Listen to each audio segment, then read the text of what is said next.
మన జిల్లాలో ప్రతి ప్రాజెక్టులో కూడా తన పాత్ర ఆయన బాధ్యత వహించి అలాగే మంచినీటి ప్రాజెక్టులు ఇరిగేషన్ రోడ్లు అనేక సంవత్సరాల తన అనుభవంతో మంత్రిగా జలగం వెంకటరావు గారి తర్వాత ఎక్కువ అభివృద్ధి చేసినటువంటి పేరు సంపాదించుకున్న మన తుమ్మల గారిని మాట్లాడవలసింది కోరుతున్నాను.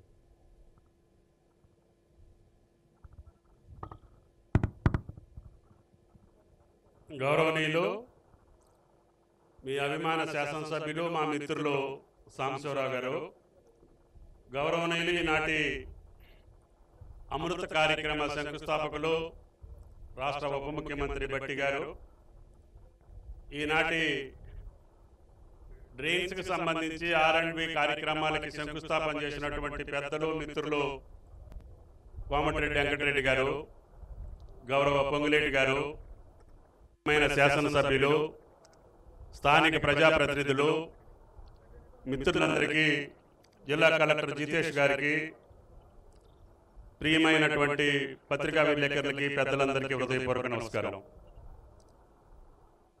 మీరందరూ అనుకున్నట్టుగానే మీ కోరిక మేరకి ఆనాటి ఇందిరమ్మ పాలనే కావాలి, పేదల పక్షాన నిలబడేటటువంటి కాంగ్రెస్ పార్టీయే కావాలి, తద్వారానే సమన్యాయం జరుగుద్ది, అందరం ఆనందంగా ఉండొచ్చు, పేదలు రైతులు ధనికులు అనే తేడా లేకుండా అందరికీ అన్ని కార్యక్రమాలు చేయగలిగేటటువంటి శక్తి కాంగ్రెస్ పార్టీకి ఉంటుందని చెప్పి మీరందరూ కలిసి మమ్మల్ని కూడా కాంగ్రెస్ పార్టీకి తీసుకొచ్చారు.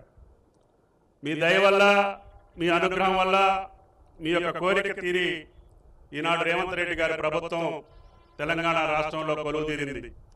తెలంగాణ ఇచ్చినటువంటి తల్లి సోనియా గాంధీ గారి కోరిక నాకు ఈ రాష్ట్రాన్ని బహుమతిగా ఇవ్వాలని చెప్పి సెప్టెంబర్ 16, 17 తారీఖుల్లో హైదరాబాద్లో అడిగారు. అడిగింది మీ మనసులో పెట్టుకొని ఆమె గారి కోరిక తీర్చారు. మా బాధ్యత, ఈ ప్రభుత్వ బాధ్యత, మీరు కన్నటువంటి, మీరు కోరుకున్నటువంటి అవసరాలు, కోరికలు ఈ రాష్ట్రానికి తీర్చాల్సినటువంటి బాధ్యత ఈ ప్రభుత్వం మీద ఉంది. కష్టమే, ఆర్థికపరమైన ఇబ్బందులున్నా, అనేక విభజన సమస్యలున్నా, అనేకపరమైనటువంటి కేంద్ర ప్రభుత్వంతో చేసుకోవాల్సినటువంటి కార్యక్రమాలున్నా మీరు రోజు చూస్తారు. మా వెంకటరెడ్డి గారు ఢిల్లీ పోతే గడ్కరీ గారు కూర్చోవాల్సిందే, ఏదో ఒక రోడ్డు శాంక్షన్ చేయాల్సిందే.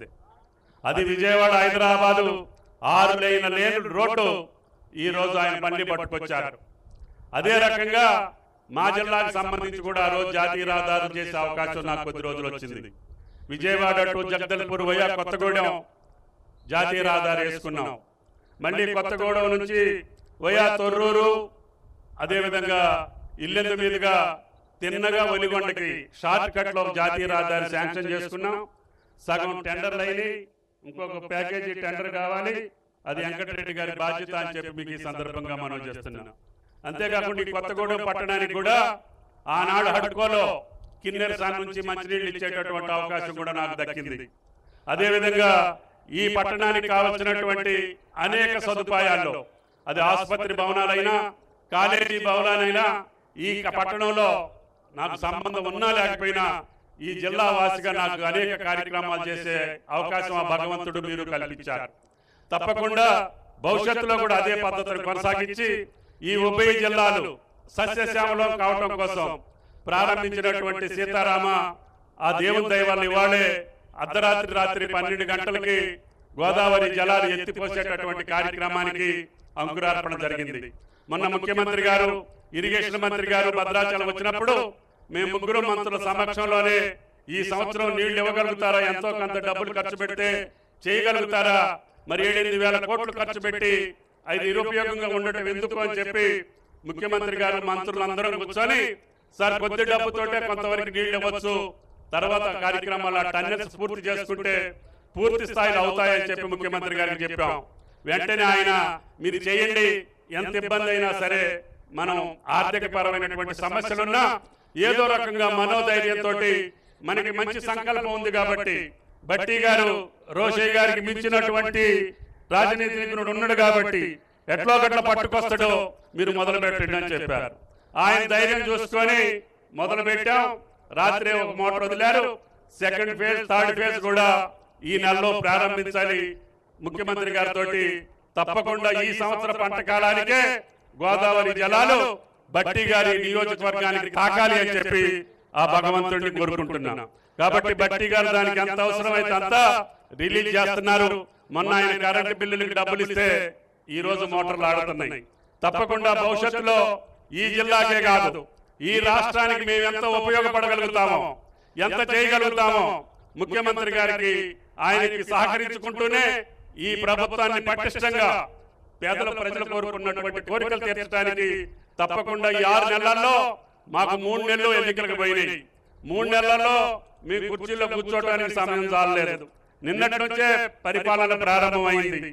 కాబట్టి దయచేసి మీరు కూడా అర్థం చేసుకోవాలి. మనం కొత్తగా ఇంట్లోకి వెళ్ళి అక్కడ ఇల్లు కట్టుకొని అక్కడ కాపురం చేయాలంటే ఎంత సమయం పట్టుద్దో ఇక్కడ ఇల్లు కూల్చినటువంటి ఇంటిలోకి వెళ్లాల్సి వచ్చింది. కాబట్టి కూల్చిన ఇల్లు లేపటం, మళ్ళీ దాన్ని బాగు చేయటం, దాంట్లో కాపురం పెట్టి సంసారం సాగాలంటే కొంత కష్టమే ఉంది. అయినా సరే మీరు ఇచ్చినటువంటి మనోధైర్యానికి తగ్గట్టుగా తప్పకుండా ఈ జిల్లాలో ఉన్నటువంటి అన్ని సమస్యల పరిష్కారం కోసం మీ ముగ్గురితో పాటు మాకు అర్జునులాగా వెంకటరెడ్డి గారు నుండి ఇన్ఛార్జ్ ఆయన యొక్క సహాయ సహకారాలతోటి జాతీయ రహదారులు పూర్తి చేయడంతో పాటు ఈ జిల్లాని సస్యశ్యామలం చేసేటటువంటి సీతారామ నీళ్ళని ఈ 3 సంవత్సరాల కాలంలోనే పాలేరుకి తీసుకెళ్లేటటువంటి ఒక మహద్భాగ్యమైనటువంటి కార్యక్రమాన్ని కొనసాగించుకుంటూ ఈ జిల్లాలో ఉన్న పేద వర్గాలకి, రైతులకి, ముఖ్యంగా నిన్న బట్టి గారు మొత్తం డబ్బులన్నీ నీ శాఖకే పోతున్నాయి అంటున్నారు. నా శాఖకి రావటం లేదయ్యా, రైతుల జేబుల్లోకి వెళ్తున్నాయి. వాళ్ళ కష్టాలు తీర్చడానికి మీరే పంట రుణాలు మాఫీ చేస్తామని 2 లక్షలు చేస్తామని మాట ఇచ్చారు. కాబట్టి మీ మాట నిలబెట్టడం కోసమే నేను 30,000 కోట్లు అడుగుతున్నా. దీని తర్వాత రైతు భరోసా ఉంది, అది కూడా మీ భుజ స్కంధాల మీదనే ఉంది. అందరు రైతు లోకానికి కూడా నేను చెప్తున్నా, పంట రుణాలు ముఖ్యమంత్రి గారి మాట ప్రకారం బట్టి గారు తీర్చడానికి సిద్ధంగా ఉన్నారు. దాని తర్వాత రైతు భరోసా మీద కూడా గతంలో జరిగినటువంటి పద్ధతుల్ని మీ అందరి యొక్క అభిప్రాయాలు తీసుకుంటున్నాం. ఇప్పటికే రైతులందరిని అడుగుతున్నాం, ప్రజాప్రతినిధులను కూడా అడుగుతున్నాం. ఎవరు దీని మీద సరైనటువంటి సూచనలు సలహాలు ఇస్తే అందరికీ న్యాయం జరిగేటట్టుగా, ముఖ్యంగా పంట పండించేటటువంటి రైతుకి మేలు జరిగేటట్టుగానే ఈ పథకాన్ని రూపొందించాలనేది ముఖ్యమంత్రి గారి యొక్క కోరిక. ఆ కోరిక తగ్గట్టుగా పంట వేయినటువంటి భూములకి, పడావు భూములకి డబ్బులు కాకుండా పంట వేసినటువంటి నిజమైనటువంటి కష్టపడ్డటువంటి రైతుకి ఇవ్వాలనేది ప్రభుత్వం యొక్క లక్ష్యం. దాన్ని తప్పకుండా కొద్దిగా ఆలస్యమైన ఆ విధి విధానాల రూపకల్పనలో బట్టి గారి ఆధ్వర్యంలో కమిటీ ఉంది. నేను, పొంగులేటి గారు, అదేవిధంగా శ్రీధర్ బాబు గారు కూర్చొని అందరి అభిప్రాయాలు తీసుకుంటున్నాం. తప్పకుండా మీ అభిప్రాయాలకు అనుగుణంగా ముందుకెళ్తామని చెప్పి విజ్ఞప్తి చేస్తున్నాం.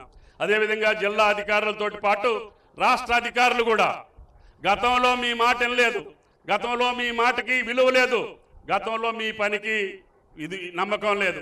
ఇప్పుడు ఆ పద్ధతి లేదు. ముఖ్యమంత్రి గారు సంపూర్ణమైనటువంటి స్వేచ్ఛతోటి అధికారులందరూ ఒళ్ళొంచి పనిచేయాల్సినటువంటి అవసరం వచ్చింది, కష్టపడి పనిచేయాల్సినటువంటి అవసరం వచ్చింది. ప్రజల కోరికలు తీర్చేటటువంటి బాధ్యత మన మీద ఉంది. కాబట్టి మీరందరూ సహకరించాలని చెప్పి కొత్తగా వచ్చినటువంటి జిల్లా కలెక్టర్ గారు, ఎస్పీ గారు, ఈ యొక్క జిల్లా మీకు విభిన్న స్వరూపాల్లో ఉంటుంది. ఒక పక్క ఛత్తీస్గఢ్ ఉంటుంది, ఒక పక్క ఒరిస్సా ఉంటుంది, ఒక పక్క ఆంధ్రప్రదేశ్ ఉంటుంది, ఒక పక్క మనం ఉంటాం. ఈ రకంగా అన్ని విభిన్న సంస్కృతులు కలిగినటువంటి ఈ జిల్లా అన్ని రంగాలతోటి ముందుకు పోవటం కోసం నా శాఖా పరంగా ఈ యొక్క ఆయిల్ ఫామ్ని పెద్ద ఎత్తున విస్తరించి తెలంగాణ మొత్తాన్ని కూడా రేపు రాబోయే 4.5 సంవత్సరాల్లో పామ్ ఆయిల్ ఎక్కడే ఉందంటే అది కొత్తగూడెం జిల్లా అని చెప్పేటట్టుగా మీకు పేరు తీసుకొచ్చేటటువంటి బాధ్యతని నేను తీసుకుంటానని చెప్పి విజ్ఞప్తి చేస్తున్నా. దానికి అన్నిటికీ సహకరించేటటువంటి పెద్దలందరి సహకారం మీ యొక్క స్ఫూర్తితోటి ముందుకెళ్తామని చెప్పి విజ్ఞప్తి చేస్తూ ఈ అవకాశం ఇచ్చినటువంటి సాంబశివరావు గారికి, కొత్తగూడెం ప్రజానీకానికి ధన్యవాదాలు తెలియజేస్తా సెలవు తీసుకుంటున్నా. Thank you.